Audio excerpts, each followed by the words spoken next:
So there's a misconception that if you're single, you are incomplete, perhaps damaged, salvaged, and you won't be happy until you find your one. And that is not true. That is bullshit. It is a message that has been fed to us by media and advertising. The truth is, when you're single, you have the richest soil for growth.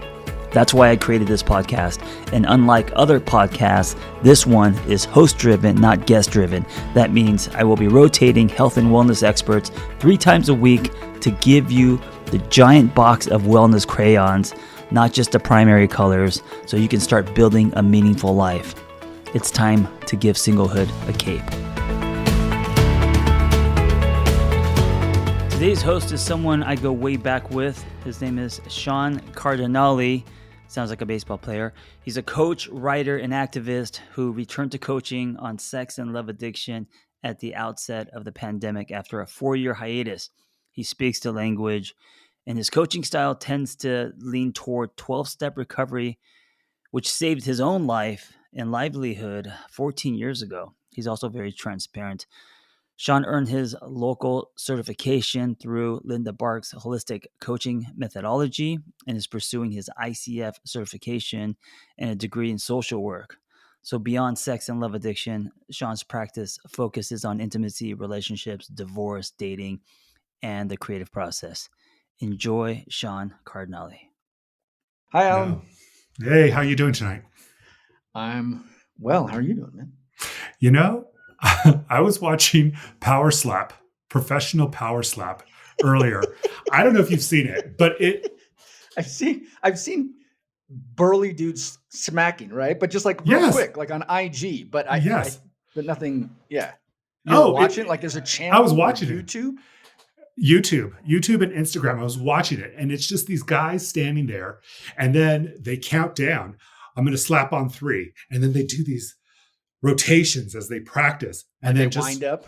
They wind up. They cock their and then bam, slap each other in the face. Okay, I'm just watching it. I'm like, this is for like out of shape guys. This is like a professional league for out of shape guys who can't do MMA, so they're going to just slap each other. I don't get it. How's the pot? Is there like if it's $10,000, I might get my face slapped the shit. I have no idea. I just watch them, and they're pretty cool. I mean, you know, when you see somebody hit the floor after being slapped, you're like, really? That didn't look that hard. Come on.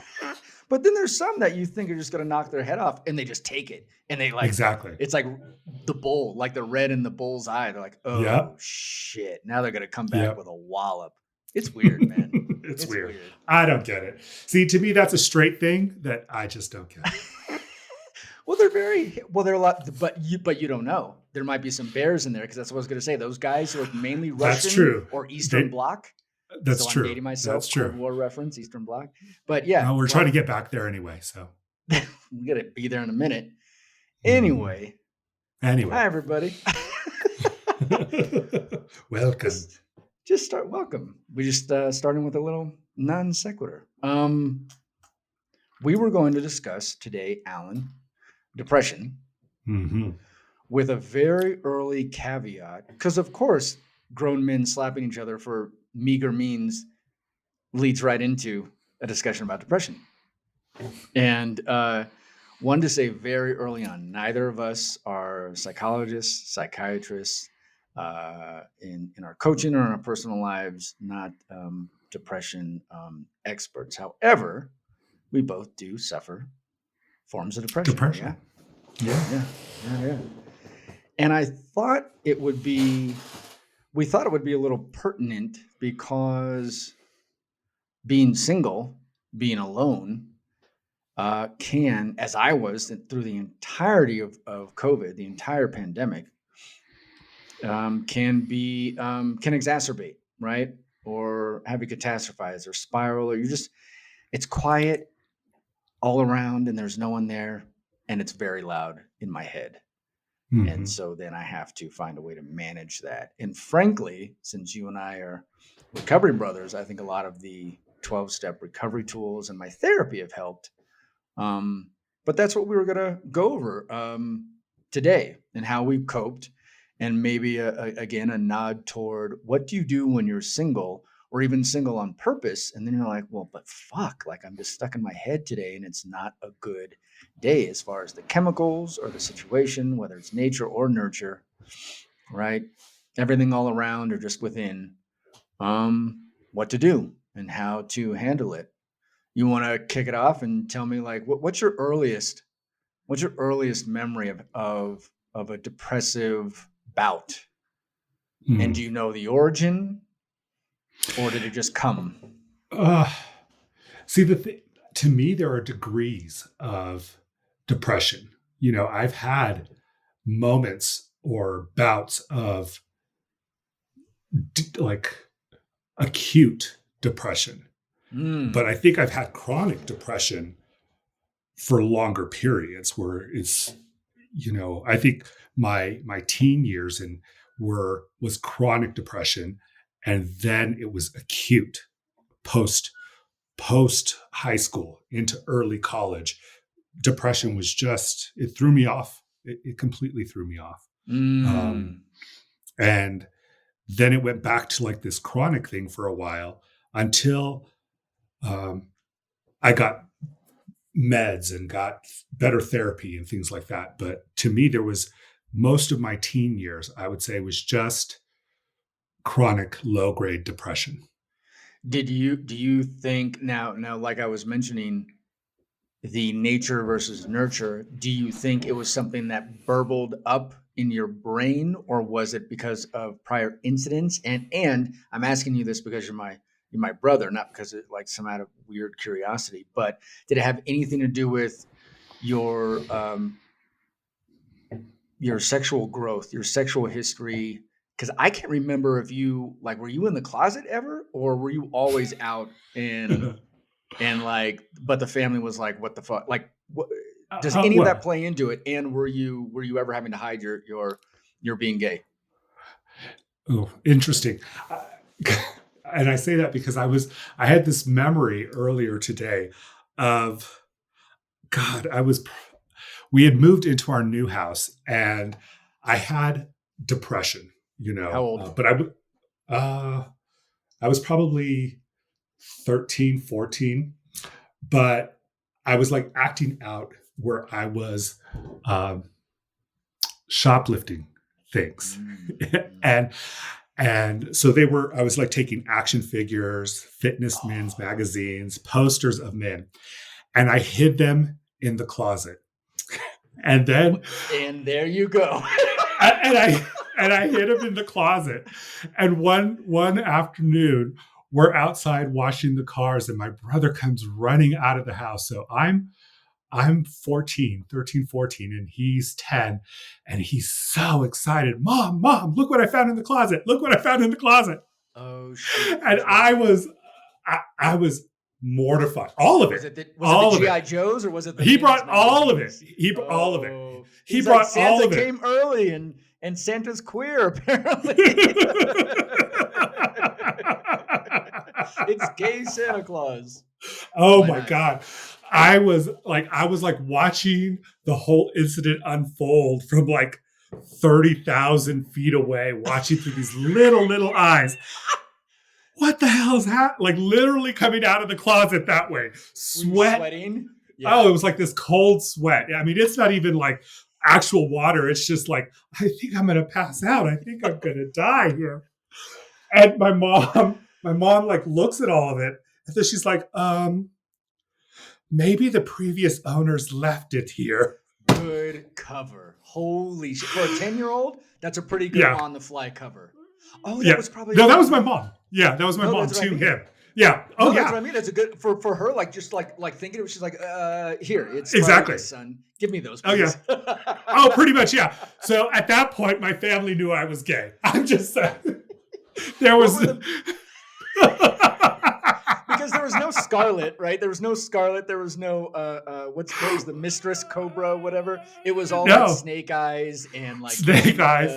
And like. All of it, and wrestlers and everything like that. Oh yeah, and it was like wrestlers. It wasn't any porn. Oh, like No, they were just like No. exercise. They were exercise fitness magazines. So, I mean, the men are like in Speedos, right? So, I mean, it's just Tiger Beat, right? All of this stuff. Oh my God. So it was so there was G.I. Joe action figures, probably like Schwarzenegger or Ferrigno back in those days. Yes. And then David Cassidy or something. Well, no, 13. Oh, no, it was Menudo. It was It was the Menudo. 80s. Yeah, so Menudo. So, Okay. Menudo. Okay. Yeah. Okay. And back and New Kids on the Block, dude. That yes. Tiger Beat. Oh my God. That's gonna be the name of this. This episode is gonna be named Tiger Beat. How we dealt with depression. Dude. Or how depression befell us. Oh yeah. So at that point, then like 14, it's like depression. I mean, because like how do you deal with that? Right. I mean, I was mortified. Yeah. Mortified. But at the same time, I think it made coming out, a few years later easier because my parents at that point were like, okay, clearly he's gay, duh. Right. So, right. Yeah. Did you in high school with that was sort of the low grade, the chronic? Mm-hmm. Did you try to date girls? Did you try to assimilate and just see, even though you knew how you felt? No. You were like, nah. Nah, I knew. I mean, I knew. It would not be fair to any woman, because it's like, I knew, and I know when I went to college, this girl I was friends with, she tells me, she's like, oh, I broke up with my boyfriend to go out with you. And I'm like, I'm sorry. I need to let you know I'm gay. And she's like, what? And I'm like, sorry. She's like, sorry, not sorry. Exactly. I'm like, sorry. She's like, but I broke up with my boyfriend. Oh, well. Wow. Maybe you can go back with him. Right. Oh, I know. She's like, well, can you kiss me at least and see? And I'm like, wow. I guess so. It was like the only woman I've ever kissed. Yeah. And I was just like, I just started laughing halfway through. I'm like, ugh, no. No. This one, I'm glad to do the video recordings now. This has to be, any of your facial expressions the last 3 minutes have to be the screen caps for this fucking one. Because it's great. You're so expressive. You're like the black Jim Carrey. Yeah, no. I mean, I knew from an early age. And so it was just one of those things that it was like, there's no need to do that. I do know that all of my depression is rooted in childhood trauma, Yeah. I mean, I know that. I mean, I see where it comes from. And I mean, that's a whole nother, that's like 3 other podcasts. That's like a trilogy podcast. Yeah. If that.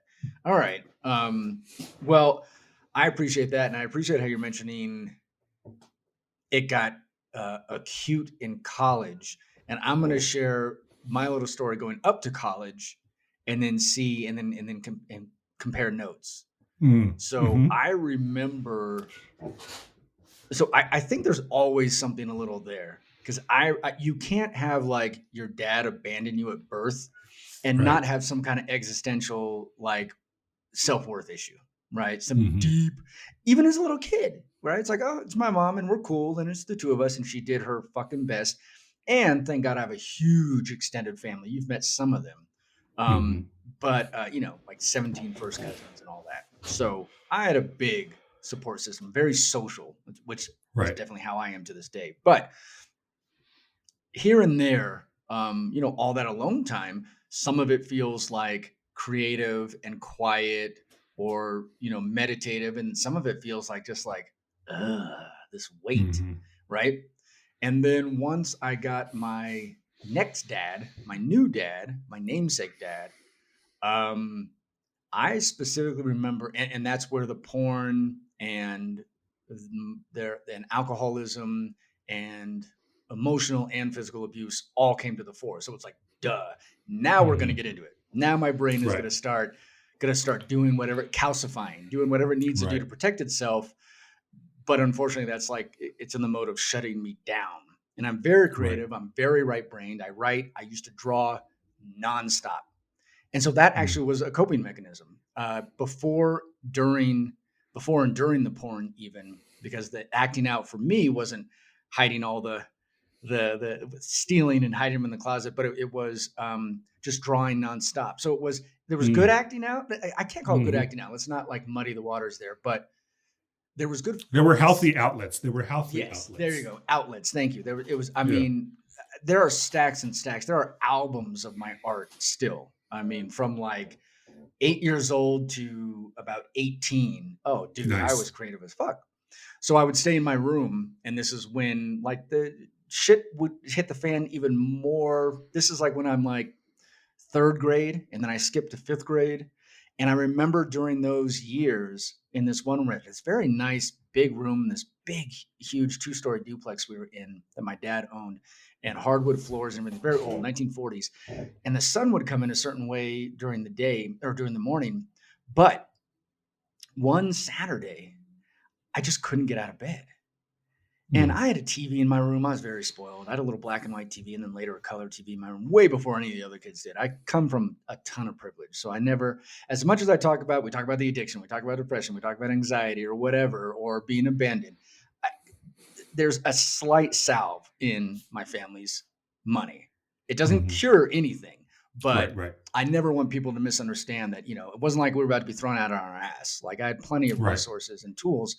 Even if my parents didn't use them, we still had that comfort. I'm not going to bullshit about that at all. That material comfort, right? That buffer. Right. So anyway, I just remember one weekend, I didn't get out of bed till like 3, and it was like hot. And even if I was uncomfortable, I just was like, what am I doing? I kept rolling over and going back to sleep more, and then rolling over and going back to sleep more. And then like, I don't want to do anything today. Like, why wouldn't I call my buddy Michael? Why wouldn't I see what John's doing? Why wouldn't I go hang out with my dog or something? It was weird, and I just could not get up. I wasn't motivated to do anything. Right. And that was kind of off and on all the way through junior high, because things got worse in junior high. And then the shit really hit the fan freshman year of high school. I was smaller than everybody else. I was 4'11" as a freshman because I was younger. I graduated when I was 17. So I was 14 as a freshman. Usually I think people are 15 or whatever. And, my dad's shit went out into the world. Like our private lives were made public. Talk about fucking mortifying, right? That was my cold sweat and my reveal. I'm like, oh my God, like all these secrets and lies and bullshit are now, and I had kids coming up to me with, was that your dad in the newspaper? I'm like, yes. Like, what the fuck do you say, right? It's like, it's like teens are teens. They're just going to like either fuck with you or be genuinely curious. And I'm like, fuck either way. I'm like, oh, good. Let's talk about this. Yeah, this will help. This will help my psyche, my disposition. So I found the crew, my homies. Yep. You've met, I think, all of them. And, the crew are these 5-6 guys, still friends with to this day, same age as you and me, almost 50. Damon's 50 already. You old motherfucker, if you're listening. And we really gelled. Our friendship like solidified sophomore, junior, and senior year. So that acted as this buffer. And then similar to what you're saying, I went to college and I thought it was going to be great. I was at Berkeley. It's this amazing historical campus, like prestigious, all the protests, all of this, and the personality and the colors and the music, and it's the Bay Area, which I love. And nothing could get me out of this persistent funk. Like I was fish out of water no matter what. We had a party like the first week in the dorms as freshmen. At the end of the hall, Ida Sproul Hall, 7th floor, 20 people were in this like 8x8 room and out into the hallway, and we're blasting music on my stereo and everything, like CDs, right? 91, 92, 93, the music was fucking amazing. It's just amazing on every level, hip hop, rock, everything. And I could never convert that. I didn't really make those people didn't become my friends. I just isolated. And I did a ton of poetry. That was one huge outlet. All of a sudden the drawing switched to poetry. And I wrote more poems in about a year-long span than the rest of my life. Probably 1,000, like it or more than. I mean, just like hundreds and hundreds and hundreds. But I never could get rid of that. I was like, why? Like I was going home to the family that I had wanted to run away from, that I was happy to get away from when I graduated high school after all that clusterfuck that I just mentioned. And I could never, it was untenable. It was there, but I didn't know what to do with it. And I didn't have the tools like you and I do now through Right. therapy and 12-step to handle. It was weird, dude. I couldn't. Yeah, it just No, hit me. I it's nice to hear that you use a creative outlet like poetry and writing and things like that.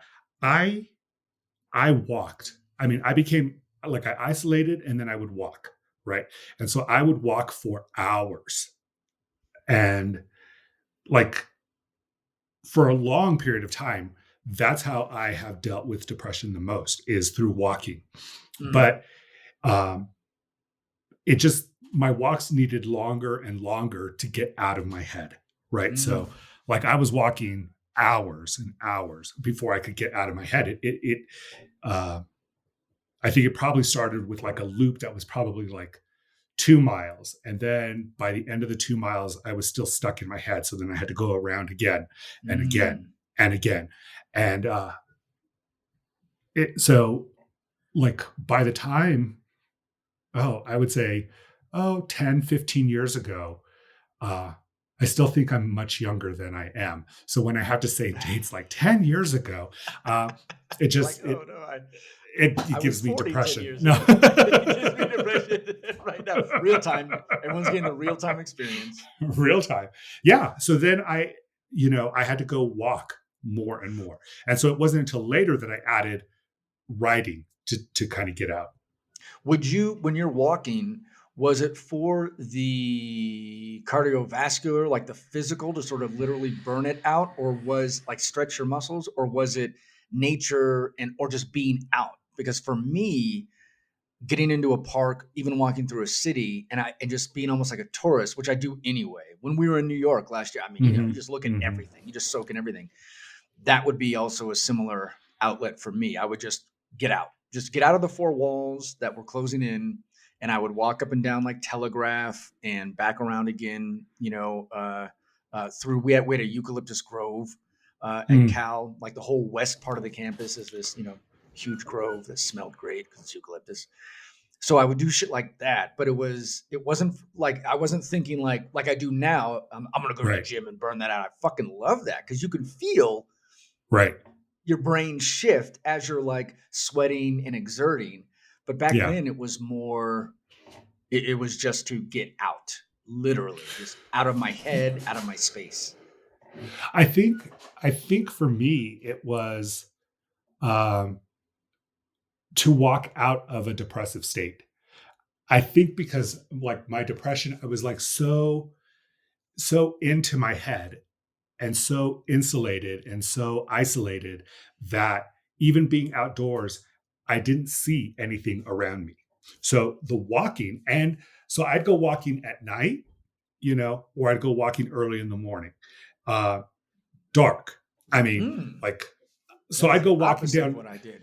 Yeah, I'd go walking the bosque down, by the river at like 4 a.m. So I'd get up 4 a.m. I'd go walk up like miles from my house in the dark.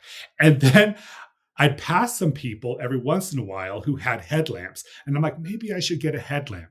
Yeah. But I didn't because it took that long for me to like literally walk out of the darkness until it was light.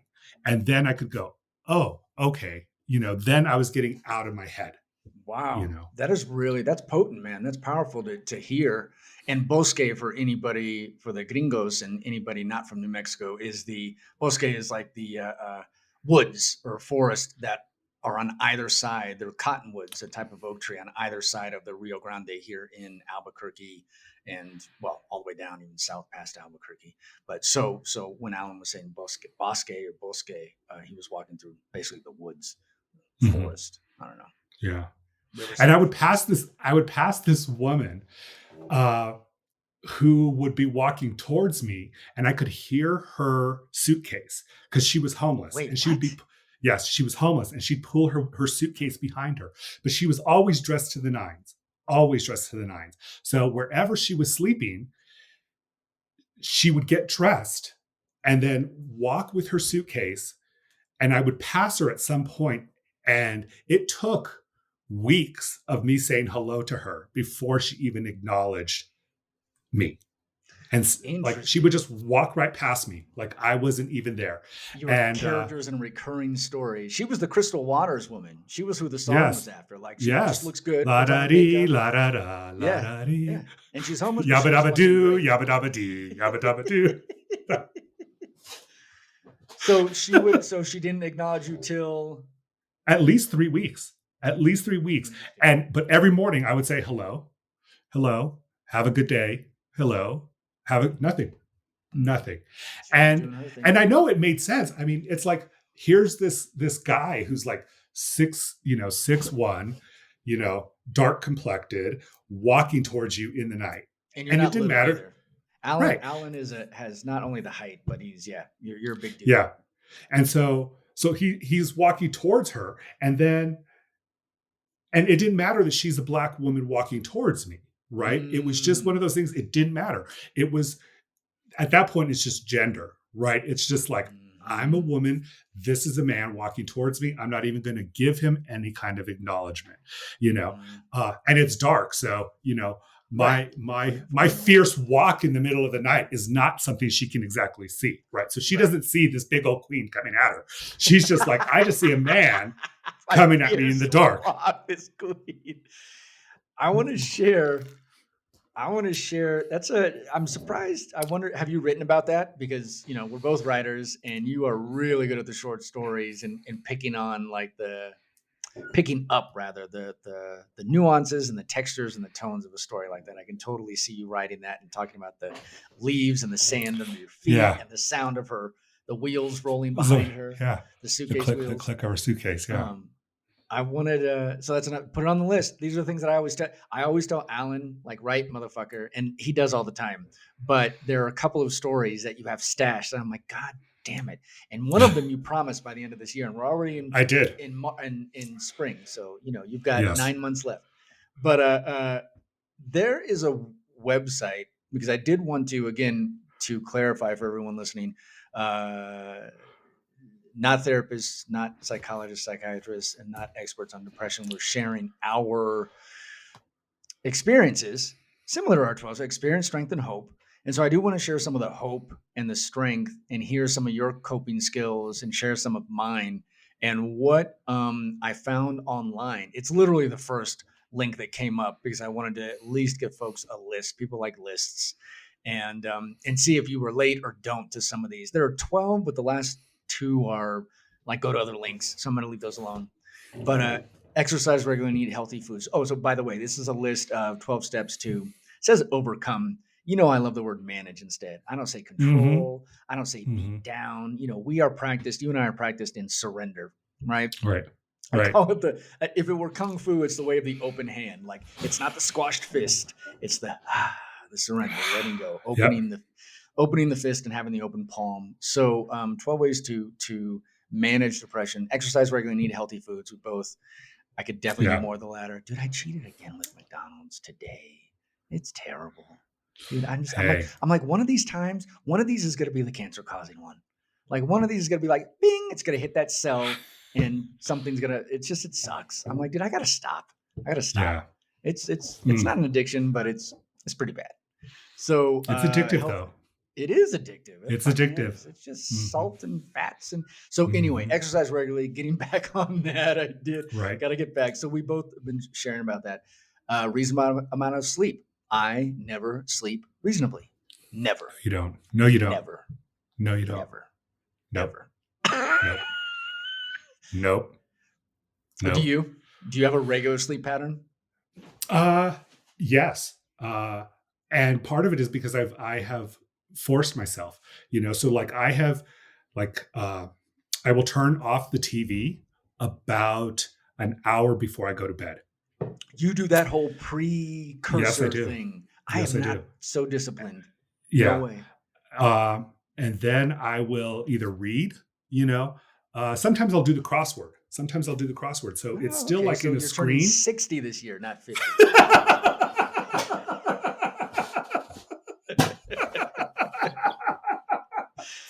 Pretty soon you'll be reading Agatha Christie. Just like I do read Agatha Christie. Okay. That's either your age or you're being a queen. It's one or the other, or both. But I do like mystery thrillers, so I read those as well. That's funny. But like, I don't mind listening to the radio because like I'll listen to a baseball game or music, but I turn off the screen portion and then I'll read, and then I will try and meditate before, so that I can shut my brain. I do meditate regularly. And so that I do that before I go to bed so that I can like help shut down the thoughts. But it has to be like I have to do it. So since this is single on purpose podcast, is it easier to keep with this routine when you're solo, or did you do it with your last boyfriend, or did it break? Was it less regular? It started being less regular, and then near the end, I had to go back to it because I needed it for myself. Yeah. I needed it for myself. And I think that kind of contributed to, it was one of the contributing factors, because he'd be like, well, I'm going to watch this show. And I'm like, okay. And he's like, well, aren't you going to watch it with me? And I said, no, like I have to get up early tomorrow, for work. You could have 4 or something still, right?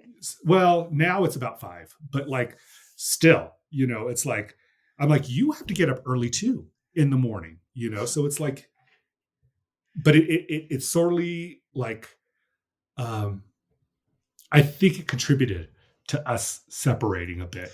But that's interesting. And God damn it, like each of our podcasts is like a Russian doll, could be a whole other fucking fractal tangent thing. But also though, the relationship was getting kind of rocky. And I feel like that move was you taking back your routine for yourself. For myself, yes. Yeah, and being like, well, yes. I don't know what's going to happen with this relationship, but I'm not going to like fuck with my depressiveness, my addiction, or any of these other things that I'm managing. Right. So I'm going to get back to routine, which is good. Right. It's good for you, which is actually a good note for anyone who's, looking into depression themselves is like that sort of for you. What can I do? Yes. I tell one of the things on this list is, where is it? Create a list of small goals to achieve. Check them off as you accomplish them. My little caveat with that one is, and what I've told other like clients of mine when I'm coaching is, if you are just stuck, if the gears are just grinding, like you just cannot go, and you got 8 things to do in the day, and you're getting more and more depressed and even maybe anxious because you're like, oh my God, the clock is just ticking and I can't move. I say just pick one and pick the easiest one, just so you can go like, bing, fuck you, depression. I did that. I brushed my fucking teeth even, like whatever. My rule, dude, for myself, and I stick to it like with an adherence that you probably do to the sleeping, because again, and I know my sleeping is completely jacked. It always has been. I'm rarely at the service of my sleeping cycle.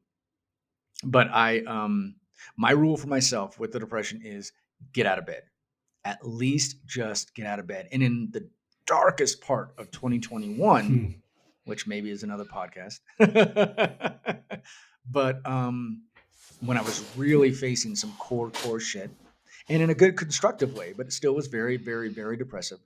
There was one day where I just like one leg, 2 legs, was grabbing onto that pillow like, no, I'm just going to roll over. And I was like, no, just get a foot. And my bed is like a pillow top. So, and I'm only 5'8". So I'm like, where's the floor? Fuck, it's reaching out to the floor like a little, like a fucking Muppet, like Kermit's legs, just like dangling all, and it was one. And I was like, okay. And then I put my weight on my feet, right? I leaned forward. I mean, literally I'm like going through the mechanics of getting my body out of bed. To get the day going. And it worked. I have yet to succumb like I did when I was that little boy at 9 years old, sleeping till 3. So that was a nice circle back around. I can get the fuck out of the bed. Now I still wrestle, but with going to bed. So I still wrestle with the depression the rest of the day, whether for a couple hours or for if it's really hitting me like 3/4 of the day until the evening. And I'm like, woo! I'm like fucking Prince, like the t-shirt I'm wearing. I'm like, let's fucking party like it's 1999. And I just get all this energy back again, which is So, again the sleep. well, let me ask about that sleep, because I had this thought. Come and it closer, goes back to Ivan. something. It goes back to something we talked about the last time when you mentioned, you and your girl and about moving in, and is a reticence to moving in because you would have to start to sleep on a schedule because now there's another person there. Okay, I kind of feel like that's a gotcha question, but I love you. And Gotcha. then I'll be like, fuck you, Alan, because my lady is kind of a night owl like I am. So Yes. Okay. No, Okay. but for real, it just so happens that we have this really cool thing where it's gonna be a whole other tangent, dude. I'm trying to like not be as loquacious as we both are, but for recording purposes. She can just totally chill and do her thing, and I can chill and do my thing, and it's just great being in the same room together. And she even put up a little cute little IG one day about it. There was a perfect little animated meme, almost looked like anime, or not manga, but yeah, a little like cutesy whatever. And it was just like she's doing her thing over on the couch. I'm over here at the kitchen table. But it'll be like midnight, and all of a sudden, like she'll finally pass out, and I'll be like, oh, she stops answering back when I'm like checking in on her. So no, the reticence to moving in is you don't have to answer that part. I was just wondering if on your part, that like when your sleep issues, if now there's going to be somebody there to go to bed with on a regular basis, you can't, after a while be like, well, you go to bed and then I'm just going to be up. So far, I'll tell you, and it's only like months, like not even half a year. So far, it's been a mix. Sometimes we're like, let's go to bed, and we have a great sex life. So it's like, let's go to bed and have fun, then go to sleep. And then sometimes she will pass out on the couch, and I'm still going. She was rubbing my head the other night while we were watching Sandman. How appropriate! And I passed the fuck out on her. So and then she woke me up. So it's been a mix, but to be continued, because it's a good question, and so is that little gotcha about moving in. That is a whole other podcast. I have no like fear. I just don't want to do it yet. It's a space thing, and she's I get that. She's over like 3-4 nights out of the week anyway, more than half the week, most often. So I'm comfortable. This is not what this fucking podcast is about. But anyway, and because I think when we talk about depression, we think that it's like one direct thing, like, oh, if I go and fix this one thing, then my depression is going to go away. And for me, it's an amalgam of things that are going on in my head that after a while they get to a point and it's either I haven't looked at something, I haven't addressed something, I haven't accepted something, and all of those are the factors that lead to depression in addition to the chemical. That is the podcast fucking commercial right there, because I have a very similar fucking experience. It's usually like, so last year was dealing with finally a huge core thing was revealed to me, right? I did breath work, I did therapy, I did this thing, I did that thing, I was coaching. We were coming out of COVID, early 2022, and part of it, a good chunk of 2021, much tougher than 2020. And I was like, what is this? What is this? What is this? And I had obvious stressors like financial ones and a couple other things, and career ones. But this was the gold mine below, right? This was the, oh my God, the vein of gold, like way down. And so I was fascinated with the reveal finally. And it happened actually with Brandon Grew, you haven't met, but I've done podcasts with him. He's a breathwork coach and a men's work coach. Okay. Dude, I have to plug him and say, dude, I think you would really appreciate the breath work. So this shit was revealed. This core stuff was revealed. And I asked for it. Like, I went into the session with him going, I got to find out what this is, because I know that there's something. It's the tip. It's the, now we all use the iceberg. analogy. Right. I know there's Right. something massive underneath the water. I was like, but Right. I can't quite put my finger on it, or I'm in such deep denial that I'm dancing around. I just keep looking around the tip and not under the Mm-hmm. water. We go Mm-hmm. into the session. I come out going, fuck. Mm. So in a way, the reason why I say, because I was going to come into this session with you today going like, I'm going to talk about Dark Night of the Soul, but it wasn't even that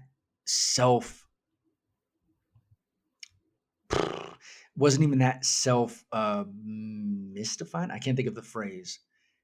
It was difficult, and it was and hitting on this self-worth issue was what it was in the Mm-hmm. end. Um,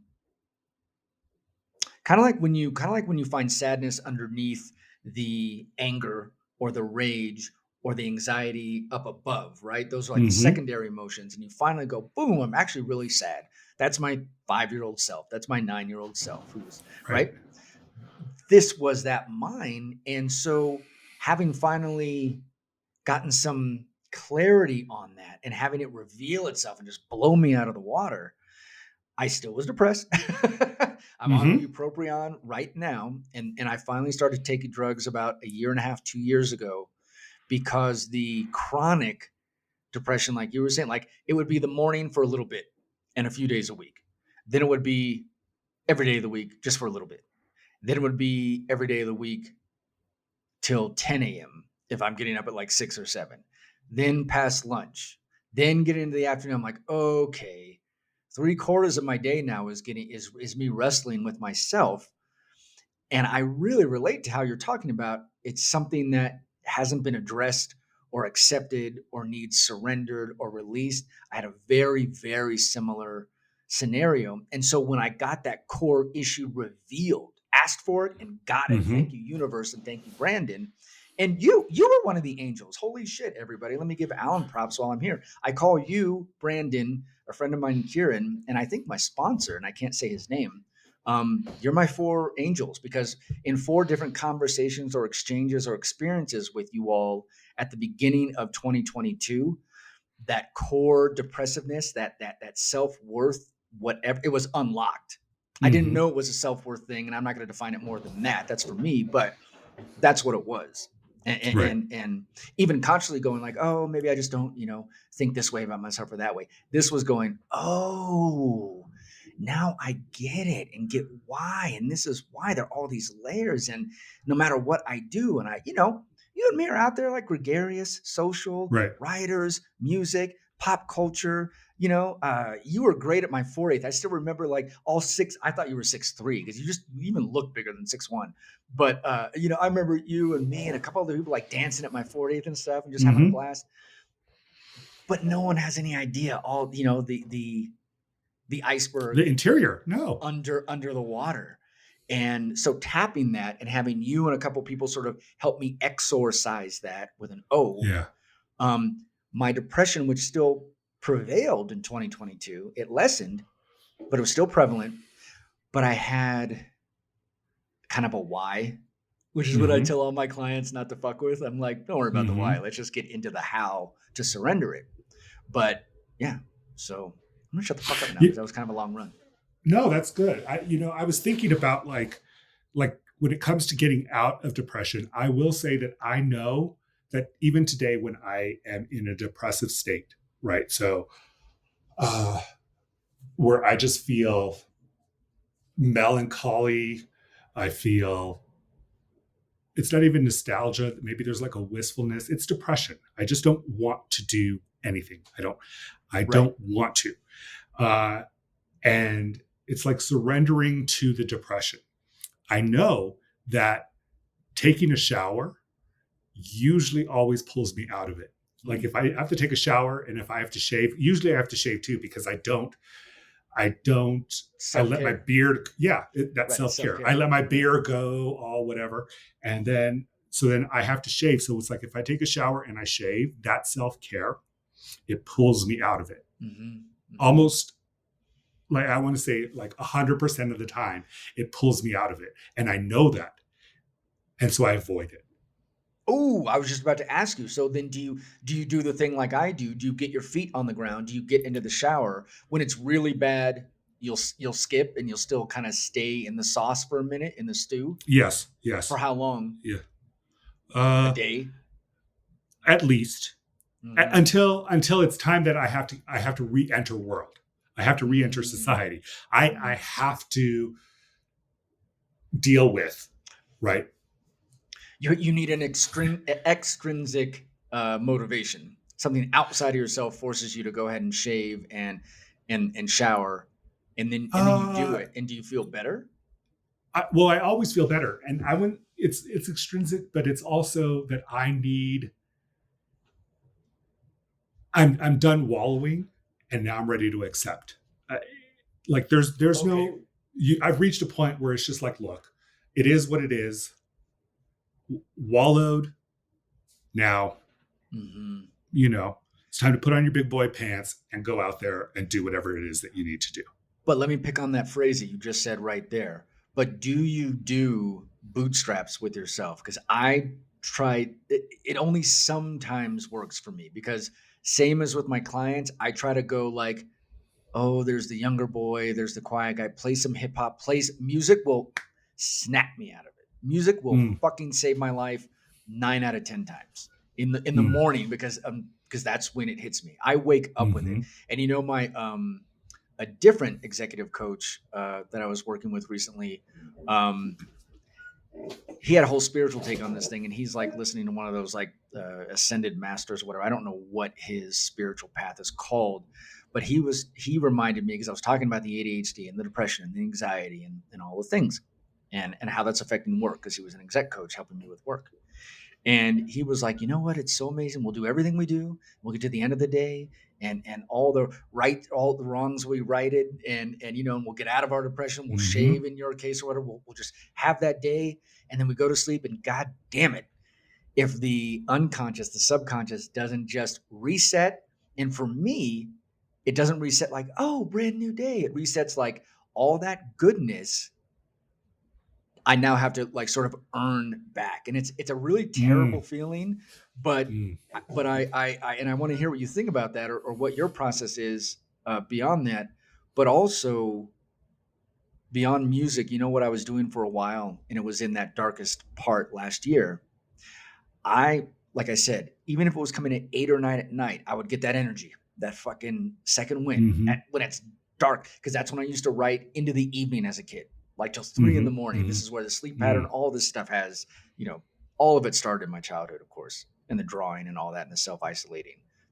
Um, I would start to leave voice messages on my cell of how good I felt the night before, and I would mm. speak to myself in the second person. I'd be like, "Hi, morning me or morning Sean. Um, That's remember all third the person. third? If it's you, oh, you're right. Okay, third, yeah. So I would leave a message for my morning self, going, "I know you're gonna feel like fucking dog shit tomorrow. It's Right. coming. It's been coming. There's only a few days now where it's not. It's okay. Here are the things that we're ruminating over tonight." And none of this is not true tomorrow. It's all true tomorrow. You just won't feel like it is. It's like a Mm, fucking reset from a sci-fi movie. It's like fucking not Minority Report. It's like a Groundhog Day thing. And so I would mhm. and I would listen to myself the next morning, and it would help because I was like, oh, that's so true. So if you're saying, if you're talking to yourself like, you have to remember this, you have to remember that. Okay, that's second person talking to yourself. Like, but if you're like, Sean, do you know what I mean? Like Sean Yeah, yeah, does yeah. this, Sean does that. Then Oh yeah, no, then it's more second. It's more second. Okay, okay, Yeah, okay, yeah, yeah. yeah, okay. I was listening to what you were saying, but then I got stuck like going, "Oh, what are the viewers going to think of me? Because we're both writers. Because we're both Right?" writers, And and I'm you like, got caught up in the I grammar. I had I this really did. great I fucking did. tool. Great fucking tool I'm sharing, you asshole. And we get caught up on, It was so great. And I'm sitting here like stuck in the grammar. I'm prepositional like, phrases and shit. Why don't you do a fucking diagram? Why don't you do a sentence diagram while we're at it? The short line is the direct object. The longer line is the indirect object. I was totally doing that in my head. You asshole. That's all right. What's it? Name another. We're almost to an hour. What's another tool? Like some of these over here are. So that was one, and I actually shared that with a couple of folks. I was like, try this. I don't even know. I just came up with it one night because I was like, I'm in such a good way. And you know what I was doing? I think I was journaling, and then I was like, I was doing a voice journal that I'll just transcribe when I get even too lazy to type, and I type quickly, but I'm like, fuck it. And I think I was going to transcribe it, and I was like, oh, I can listen to this in the morning, and I can hear like how stoked I am right now. And so then I started making an actual practice. So I kind of stumbled upon it. I like that. You're still thinking of fucking question marks and punctuation. But what else though? It says journal. Does journaling snap you out, or does it kind of keep you in the mire? Is it too overwrought, or does it help you offload? Well, it does help me offload, but I journal every morning. So I set the timer and I journal every morning. So artist way shit. Yep. So I have stacks and stacks of journals from years. Oh, longhand. Longhand. Yep. Oh shit. You're all like fucking 7. Which, by the way, we've never worked on a critique of the Batman. We're going to have a separate podcast, everybody. It's going to be pop culture. It's going to be straight, gay, pop culture, comics, politics, brown, white, black, everything in between. That'll be our own thing eventually. But, and so we get very into movies, and we've never sat down and debated the Batman, Matt Reeves. Batman. But one part that reminded me of all your journals. First, it reminded me of 7. Then it reminded me of how the Batman ripped off 7. Just that one part. His lair, that was John Q's lair, or John Doe's lair in 7. Fuck me if I'm wrong. Promises. Why are you pausing? You know I'm right. All right, I don't want to go on too much of a tangent. So again, it's another podcast. What else, you fucker? I'm blushing. I've known you fucking 15 years, and I'm blushing. I know. Do a creative activity. I don't know. That's another one. Yes. Well, I will say that when I'm wrestling with depression, engaging with creativity is a definite way to pull me out of it. And what are your outlets? What are your? I mean, besides journaling, you're a writer. What else? Well, I do collage work, and so I would say like decoupage, right? And so if I do that, it pulls me out of depression. Nice. Music, like you said, music is 100%. Dude, 100%. And so, like you were saying, when you are wrestling more than surrendering. And you know that the shower and the shave will help, but you don't. Is there shit in there somewhere? Shit, shower, shave? It's usually a 3-point process. But usually, but like I know television does not work. No, because you're in the couch. You're literally just sinking. That's the mire. Deeper and deeper. Deeper. I can't. Yes. And I love movies and I love TV, but that so is do I. A terrible way for me to go. Terrible. Nope. Wow. Okay. So that's we have that in common too. But so you're wrestling with not shaving and not showering is me not playing music. If I'm not going to just hit like De La Soul, just the whole catalog got released. I've been playing 3 Feet High and Rising over and over again, right? Me, Myself, and I. That Me, Myself, and I can snap me right the fuck out. And if I don't go to music, that's going to be a tougher day. That's going to be a tougher fucking day. Yeah. To me, the clause where depression really has its clause is it. All of these things that you read off that list, all of these things that I know are going to pull me out of it. Don't do them. It's almost like depression says, you don't need to do that. You don't need to listen to music right now. Be miserable. You deserve to wallow for a little while. It's so powerful, isn't it? Yes.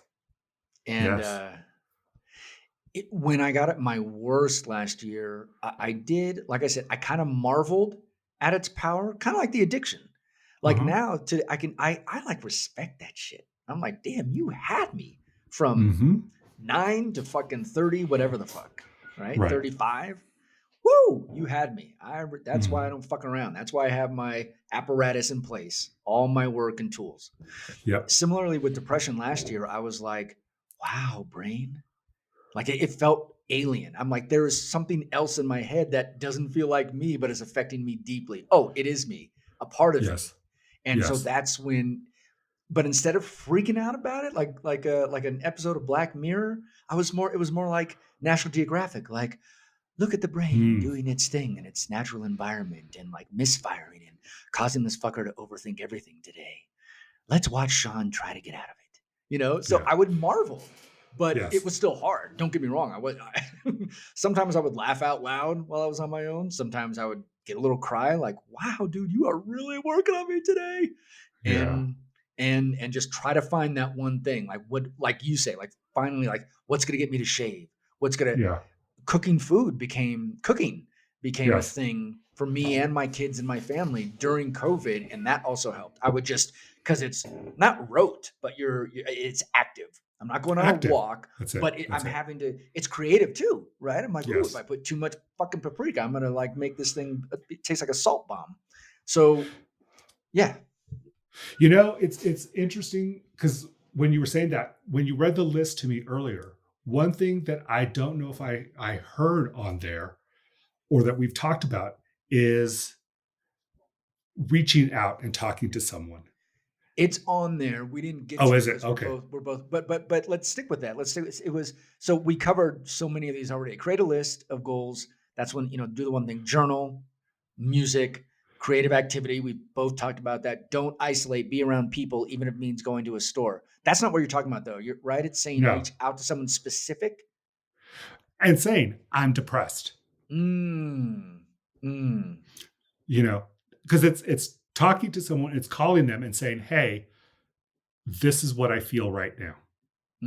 This is what I'm feeling, because that is the most vulnerable part and one of the most challenging things to talk to another person and say, hey, I'm feeling depressed. I It have might be judgment easy around like that. on a text. If we text and say, oh, I'm feeling depressed today, that's not the same as like if I call you on the phone and say, hey, how are you? I'm depressed today. Completely different. Super honest and vulnerable. Yeah. I have judgment issues around that. Not judging you, like myself and probably others. So Part me. of why.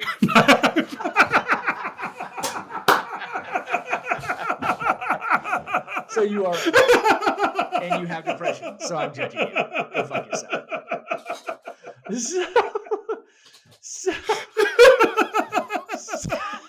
So this is gonna be really fucking candid. Part of why we were brainstorming, and I was like, what about a depression episode? Because we were kind of going to touch on similar topics, dating, this and that, recovery. We have a bunch. We got like fucking hundreds more I'm sure in our brains about this, about anything for podcasts. But I was specifically thinking of my experiences last year. I know that you have shared just like you are right now and have made calls or texts about yours. And you'll surprise me because you'll seem fine, like you're saying, via text. And then if I get you on the phone, you'll be like, no, it's been tough. And I'm like, oh fuck, I can't catch it. There's no tone. And if you don't say I'm depressed on our text thread that we share with other people for specifically that to touch base, whether recovery or whatever, depression or anxiety, whatever, dating, anything. But I have judgment around it, probably because I still judge my own depressiveness, right? Like it's consciously I'm good. And again, with that deep dive that started last year, I'm getting better with the self-worth thing. But if I'll tell you what it is. It's grandiosity too, because I feel like I have all these tools and God damn it, I'm going to use one of them. And if I don't, it's kind of how you were mentioning the brain talking to itself, like, why don't you just wallow a little more? Why don't you just fucking shut the fuck up and not get help? And so when I hear other friends or family air it, so wow, this is really fucking contradictory. I'm gonna lose all my clients right now. I have like zero judgment with people who I know through my job, through my coaching work. In fact, my coaching, this is a little sidetrack, my coaching has affected my parenting because I'm like, if I can listen to any wild manner of stories from people who I've known a couple weeks or days, and they are like sitting down and opening themselves to me, and I'm going to offer some kind of tool or just a sounding board, just listen. I can do that with my kids. I need to apply that same thing with my friends and and other family members. And when some people come to me, and I feel like this is interesting. I wonder what you think of this, because I'm going to go a very specific way with this to get off my fucking shoulders and get it back on you.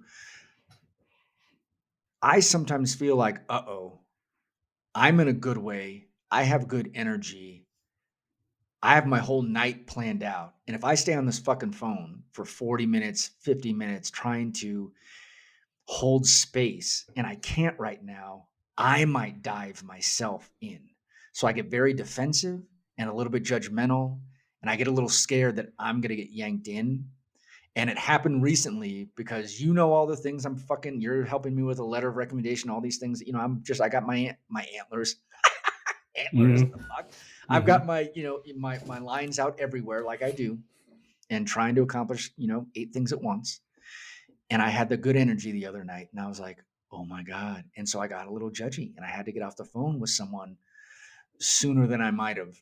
And it felt judgy because I was like, do you have a tool? Like, here's 18 tools. Can you use one of these? And then later on, I felt bad. I probably need to make an amends. I'm probably good to make an amends and get that off my chest, because I even bounced it off someone else, a mutual, someone else, the scenario, and they kind of called me out. Yeah. They were kind of like, dude, I think if we have, well, that's it. And I think even holding space for another person requires boundaries. And that's where I get caught up. It's hard for me. Well, that's, to me, when I hear that, that's like saying, okay, well, I can solve your problem. So I'm going to solve your problem here. So I don't need to put boundaries because I'm about to solve your problem. It's great. It's grandiosity. And to me, it's one of those things that says, okay, well, if somebody says, hey, do you have a moment? I have half an hour. That and at the beginning, it's setting the boundary at the very beginning. I got 15 minutes because I got to get ready for another call or whatever. So I can give you this much space, and I can hold it. I can be present and hold that amount of space for you, and it's completely being there with that person, completely, like a session with a client. Yeah, and you hold that space, and then it's like, I'm sorry, I have to go, but we can do this again later this week, and I can give you some times. I have this time and this time and this time, and then I let that go, and then I have to go. Yes. And then, yeah. But I have to set the boundaries at the beginning. Yeah. Yeah. You just coached me. And this is not atypical. By the way, everyone, when I say like, oh, you just coached me, I'm not condescending. Alan is fucking sagacious. Is it sagacious or sagacious? I'm fucking up with the fucking language today. Anyway, I left the grammar Nazi behind. Alan has some good wisdom and insight, and so I appreciate that, because I did struggle with it, and it was recent. And again, I was like, why am I cool with people I've just met in a professional setting, but I'm like judging folks. But I didn't. What I call that is when I'm going to a place and either I don't really want to go there, but it's an obligation, or I've had a bad day and I want to be there, but I know I've got some weight. I know I'm wearing a backpack, an emotional backpack. I do the, 6 and 7, and I just do like what you just said before I walk into, even my family's home, right? I know it's a different energy, right? My ex-wife, her guy, our 2 kids, they're teens. And if I've had a tough day, 8, 9, 10, certainly 15 years ago, that would have been war. But now, and I didn't do exactly what I'm saying and what you just offered to do before I got on that call. I kind of went in like begrudgingly, and then I'm putting it on the person I was talking to, as opposed to, no, I didn't set the boundaries, especially knowing ahead of time that I'm struggling with my depression and I've got good energy tonight. So I'm like, no, the depression staved off, and they are too. So let me be real clear, like you said, about how we can engage, and I can be there for you and then not resent or be pissed off at myself for letting the time just fly by. So thank you. That was really fucking helpful, actually. Really helpful. I think that there's so much to talk about with it that it's almost like it requires a part 2. That's fine by me. That's fine by me. I wish you. Then it's a good thing to end on because you know, again, boundaries for dealing with this, boundaries with ourselves. Yeah. That's a good note. Well, I mean, to me, it's one of those things that it's like, I read lists of depressions on depression, and like, I love self-help, right? Like I've read a ton of stuff on it. And I'm a fan of therapy. I'm a fan of journaling, and I recognize that all of these tools are there. And yet depression doesn't care about any of them. Any of them. It, like, at its heart, to me, depression is like a really bad lover, that needs your attention, but and isn't good to you. But isn't good to you. And you're stuck giving them the attention, or right. You can't fully. Well, because you love them. It's one of those things because you love them. It's you. Exactly. That's it. Exactly. You love them because it's you, and usually what you're doing at that point is you're entertaining past versions of yourself. You're giving past versions of yourself the opportunity to live out their fantasy. Their negative fantasy. Yeah, I like that idea. I like that idea that it's sort of like, because usually it's a depression is rehashing something, right? And or that malaise, even if you've got a malaise, it's like, oh, I should have done this at work, or and there's that fantasy quality where you were letting the past version of yourself have free reign for a while. We're fucking ending on that note. We're ending on that note. It's a great fucking conceptualizing, great, encapsulating what it feels like, and how it's so sometimes intractable, just mire stuck. Yes, really good. Thank you as always, Alan. We'll definitely we'll do a second one. There are plenty of notes. There's half that list left. And when we start the next one, we should front load. Just revisit all the tools we shared: the shaving, the this, the that, the running. Yes, just so folks agreed. Can have that. But thank you as always, brother. Thank you. You have a good night. You too. Okay. Bye for now, everyone. Bye. I hope that episode was helpful. Hey, listen, if you want to share your singlehood journey, if you've gone somewhere and come back, if you have revelations and wisdom, please share your story. It's going to help other people. Nothing makes us feel more connected than hearing other people's stories. So just send me the audio of your story, and you could just record it directly from your phone and email it to theangrytherapist@gmail.com. Also, if you want our Single on Purpose newsletter, go to singleonpurpose.life. That's singleonpurpose.life. You will get tools and articles and other people's stories, and also Zoom links to private gathers. So if you want to join our community, go to singleonpurpose.life. Thank you for listening. Be well. We hope you tell a friend. Hey, before you go, I want to invite you to the Single on Purpose private community online. It's off of social media, no ads, no algorithms. We got forums, we got live groups, we got webinars, and we have social hangs. We also have offline in-person hangs happening soon. So check us out. Go to singleonpurpose.life. That's singleonpurpose.life, and I will see you inside.